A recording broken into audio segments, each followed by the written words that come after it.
pagi, selamat siang, selamat malam, Assalamualaikum warahmatullahi wabarakatuh.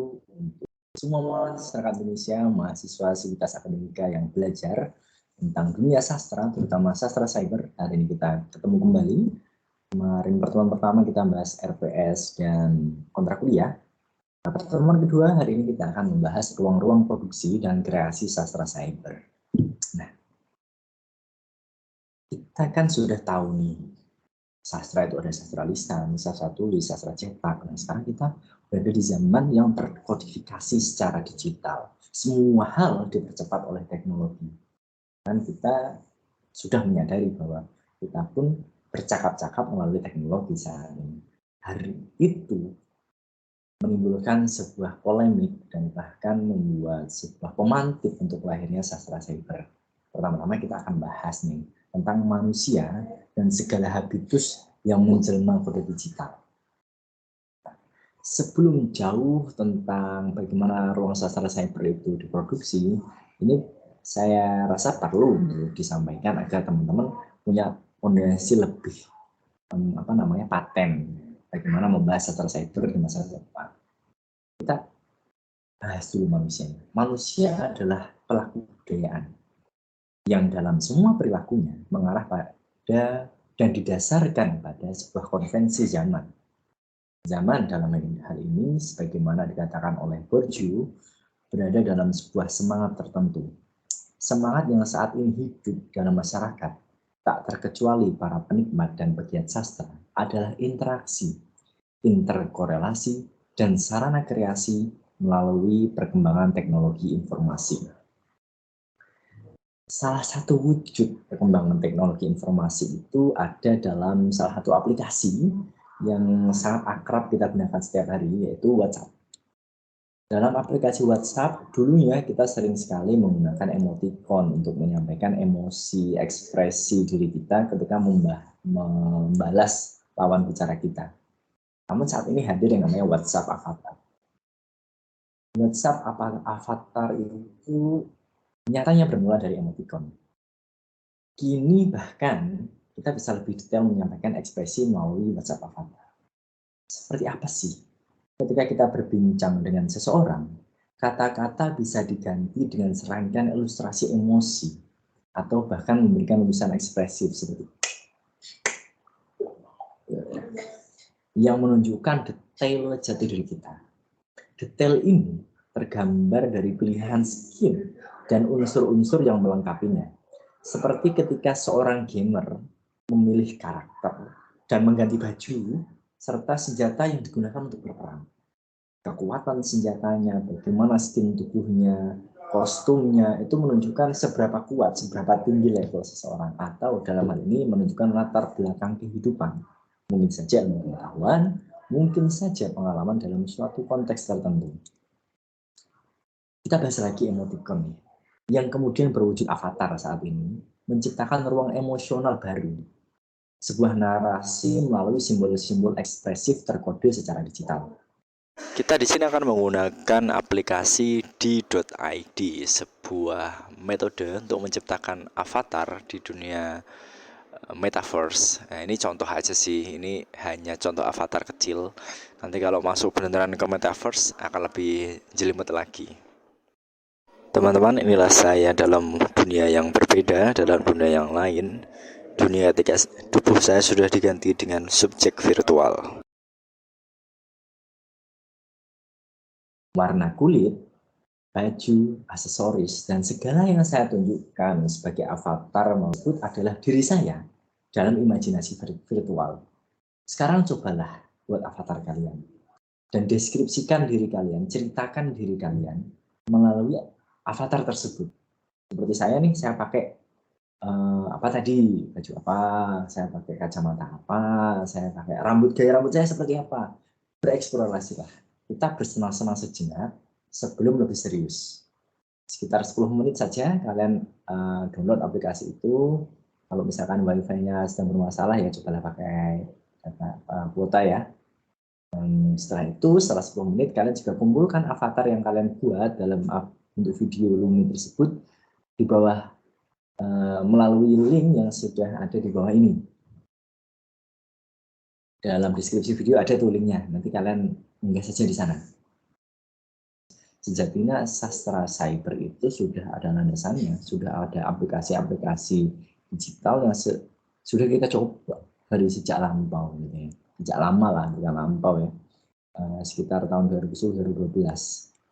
Contoh nih ya, kita bisa tahu bahwa karya sastra di masa ini pun perlu, bahkan sedang mengilhami ruang-ruang virtual yang terus menjadi simbol dari arus intelektual zaman. Tentu kalian tahu kan, Wattpad.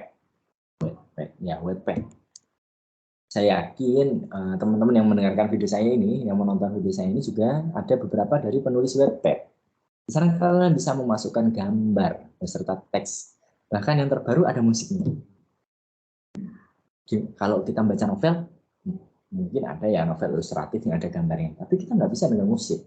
Bahkan gambar dalam Wattpad kita bisa slide gitu ya. Kalau di novel ya udah, ilustrasinya itu ya itu. Namun hal ini adalah uji coba sebenarnya. Dulu kalau kita baca novel The Lord of the Ring, di situ ada peta nih. Kita baca di peta tersebut, kita bisa tahu Frodo Baggins mau jalan kemana dengan cara melihat petanya dan narasi yang ada di novel. Sementara kalau novel yang konvensional kita nggak bisa gitu. Kalau novel konvensional ya udah teks semua kan, kita nggak punya ilustrasi. Kalau misalkan kita harus arah selatan, harus arah utara, kita bayangkan sendiri, kita ciptakan peta sendiri di dalam otak.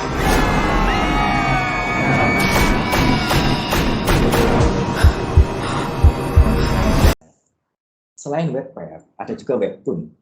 Saya yakin banyak di antara kalian yang membaca webtoon, bahkan sudah berlangganan pada akun tertentu. Komik dalam webtoon tidak lagi dibaca dari kanan ke kiri, tapi dari atas ke bawah. Ini paradigma yang sudah berubah. Namun lebih dari itu, sesekali gambarnya pun bisa menghadirkan sebuah interaksi dengan pembacanya. Dengan cara apa? Bergerak.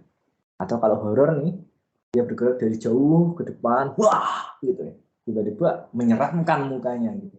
Kalau kita baca komik konvensional, kita lihat-lihat, ya gambarnya kayak gitu. Ada yang perspektif yang berubah dari kecil ke besar, tapi konteksnya tetap gitu. Dia ya gambarnya udah nempel. Kalau di webtoon, gambarnya bisa jadi nggak muncul dulu, tiba-tiba muncul karena di situ ada interaksi video dan pembaca di sana.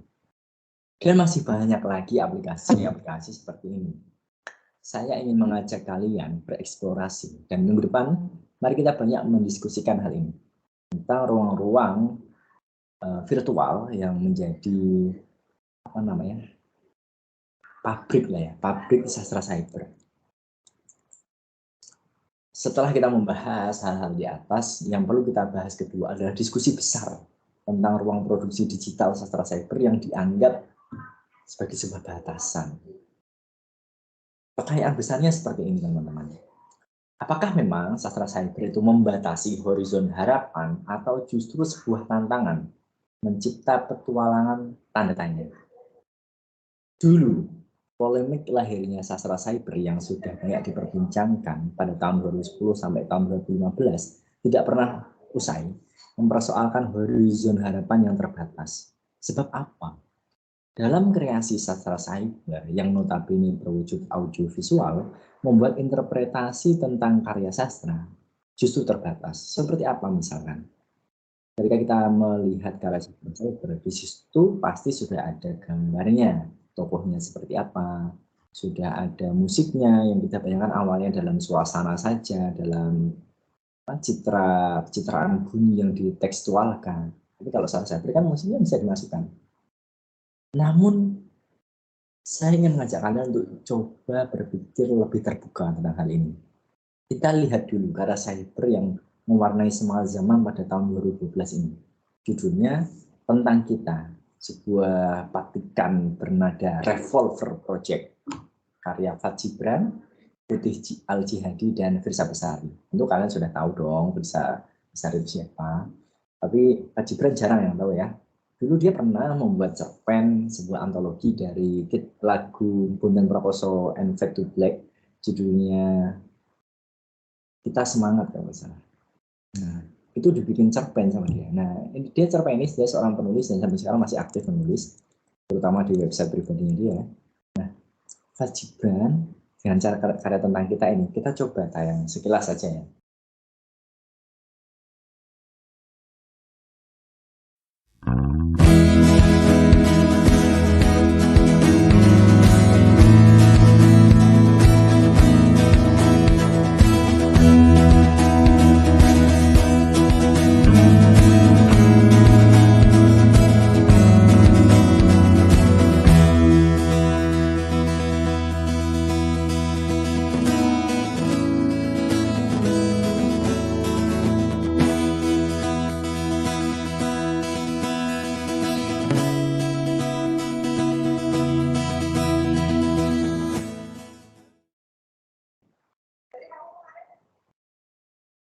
menarik bukan? Melihat bagaimana kalimat-kalimat romantis dalam karya Revolver Project berjudul Tentang Kita ini ternyata karya yang biasa diucapkan seorang kekasih, seorang pacar, seorang cinta, ya perempuan lah ya di sini, kepada kekasihnya, lawan jenisnya atau laki-laki, mengubah paradigma.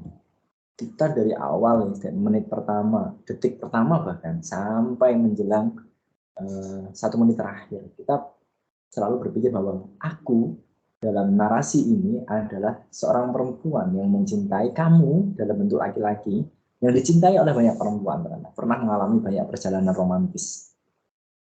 Nyatanya, di akhir, aku adalah seekor kucing. Dengan metode kecil seperti ini metode kecil yang ditampilkan tahun 2012 sejatinya. Dia mengubah paradigma. Kalimat-kalimat romantis yang biasa diucapkan manusia bisa dirasakan oleh seekor kucing. Pertanyaan besarnya menjadi ujung dari pertemuan kuliah kita hari ini adalah bagaimana paradigma itu bisa berubah? Mengapa demikian? Kita akan membahas hal ini dengan sebuah bagan yang saya buat berdasarkan pada teori produksi kultural karya Pierre Bourdieu. Karya Bourdieu ini sudah tahun 19-an dulu ya, 1970 atau 1980-an, namun dikaji kembali pada tahun 2010. Dan saat ini saya tunjukkan bagaimana bagan itu membuat sastra cyber memungkinkan lahir sebagai ruang yang justru membuka kreasi baru horizon harapan. Nah, kalau kita lihat bagan dari kiri ke kanan, kita lihat di situ ada namanya ruang sastra lisan. Dulu sastra lisan itu nggak dianggap sastra dong, karena sastra pada masa novel dilahirkan, terutama prosa dilahirkan, novel terutama pada masa karya sastra pada masa prosa dilahirkan, itu dianggap ya harus tertulis, harus tercetak. Lama-kelamaan, para pengkaji karya sastra justru menilik pada teori-teori antropologi tentang pertunjukan seni tradisi seperti karya Yang Van Sina tentang oral tradition as history, atau karya Milman Perry and Albert Billard yang berjudul The Singer of Tale. Bagaimana menunjukkan bahwa zaman dulu karena mereka nggak punya alat nih untuk membuat karya sastra, ya mereka bercerita secara lisan dari mulut ke telinga, telinga ke mulut ke telinga lagi, begitu terus. Bahkan diibaratkan di situ seperti ini. Para pencerita, para sastrawan adalah mereka yang duduk di bawah pohon, menunggu anak-anak kecil untuk datang dan bercerita di sana. Dan anak-anak kecil ini akan bercerita ke teman-temannya yang lain. Mereka dewasa menceritakan ke anaknya dan seterusnya sampai akhirnya alat tulis ditemukan. Nah, di bagian sastra lisan itu ada epik, lirik, ada drama. Dari dulu memang sudah ada drama ya. Zamannya Aristoteles itu dikaji. Dia orang pertama yang mencetuskan teori drama, bukan? Dari ruang sastra lisan yang berwarna kuning itu kita beralih ke ruang sastra tulis dan sastra cetak. Itu lahirlah namanya prosa, puisi, dan drama. Tapi terminologi ini sejatinya berasal pada kepercayaan masyarakat Eropa yang diserap oleh para ahli sastra Indonesia. Tapi kalau kita menilik lebih jauh ke seluruh kajian sastra dunia, terutama yang berkembang di Amerika, nggak cukup rasanya membahas prosa, puisi, dan drama saja sebagai bagian dari karya sastra. Banyak sekali. Pidato bahkan dianggap sebagai karya sastra. Karena di sana ada unsur-unsur nilai harapan seorang penyampai, penulis teks pidato, yang semoga diterima sebagai horizon harapan bagi para pendengarnya atau pembaca teks pidato. Lalu, mengapa sastra cyber harus dianggap polemik? Kita lihat nih, ruang sastra cyber. Ruang sastra cyber berada di ujung nih, dianggap sebagai newbie. Kalau istilahnya dalam komik, ya rookie lah ya. Kelahiran yang baru gitu. Dia dengan aplikasi yang sekarang, dengan kodifikasi digital yang saat ini, bisa memasukkan unsur sastra lisan, suara, dongeng, bagaimana seorang bercerita, itu bisa dimasukkan dalam sebuah karya sastra. Musiknya masuk, gerak bisa masuk seperti drama pada masa sastra lisan. Gaya epos bisa dimasukkan. Lalu, Ada pula teks yang tidak boleh lepas dari karya sastra cyber, sebab teks itu adalah core, adalah inti yang menyatukan gambar dan audio.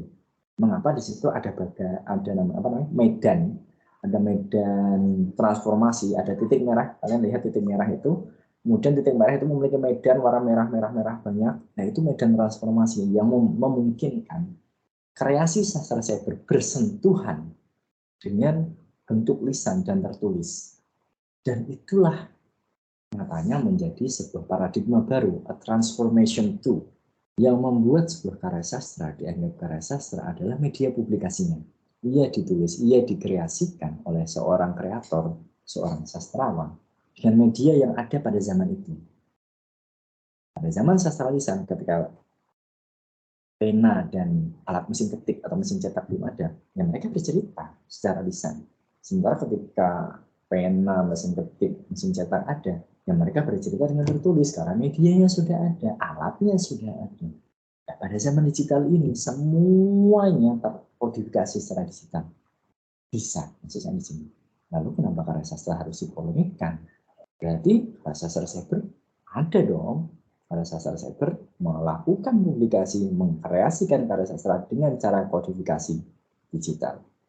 Itulah teman-teman penjelasan saya tentang sastra cyber. Semoga bisa menjadi sebuah pemantik bagi diri kalian untuk mempelajari sastra cyber lebih dalam. Nanti kita bahas lebih lanjut pada pertemuan berikutnya. Kita akan buka video konferensi pada pertemuan berikutnya agar bukan hanya saya yang berbicara, bukan hanya kalian saja yang mengerjakan tugas yang dikumpulkan, tapi kita saling berbagi ilmu. Tentu saya bukan orang yang paling pintar di sini, saya hanya kebetulan saja, usianya lebih lama, hidup dari kalian sedikit, jadi saya belajar lebih banyak. Nah, kalau kalian mau mengejar saya tentu bisa kejar. Karena usia itu hanyalah soal angka. Namun pengalaman, daya hidup, daya juang ditentukan bagaimana kalian mengatasi batasan waktu yang kita pahami itu. Terima kasih, sampai jumpa kembali pada pertemuan berikutnya. Selamat pagi, selamat sore, selamat siang, selamat malam. Assalamualaikum warahmatullahi wabarakatuh.